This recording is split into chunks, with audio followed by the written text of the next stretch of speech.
இரவையும் பகலையும் நான் சந்திப்பதில்லை அந்த ஸலவாத் ஓதாமல். அல்லாஹ் எனக்கு சுகமாக்கினான். மகிழ்ச்சியில் ஓடினேன் மருத்துவர்களிடத்தில். போய் கேட்டாங்க, என்னப்பா இவ்வளவு ஆரோக்கியமா இருக்கிறாய், என்ன ஆச்சு? எல்லாம் சிஃபாவாயிட்டு, வழி இல்லை, போயிட்டு என்ன நடந்துச்சு? நடந்ததை சொன்னேன். ஆச்சரியம் என்ன தெரியுமா? அந்த மருத்துவர்களில் ஒருவர் அந்த வார்த்தையை கேட்ட போது சொன்னார், இந்த சக்தியை எந்த மருத்துவராலும் உனக்கு தந்திருக்க முடியாது. இங்கே முஹம்மது ரசூலுல்லாஹ் அவர்கள் மீது நீ சொன்ன ஸலவாத்தின் பரக்கத் அல்லாஹ்வே நேரடியாக நின்று உதவி இருக்கிறார் என்று சொன்னவர் கலிமா சொல்லி ஈமான் கொண்டார்.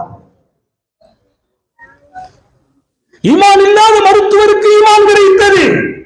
சர்க்காரின் மீது சொன்ன ஸலவாத்தின் பரக்கத். பெருமானார் நேசிக்கிறாங்க.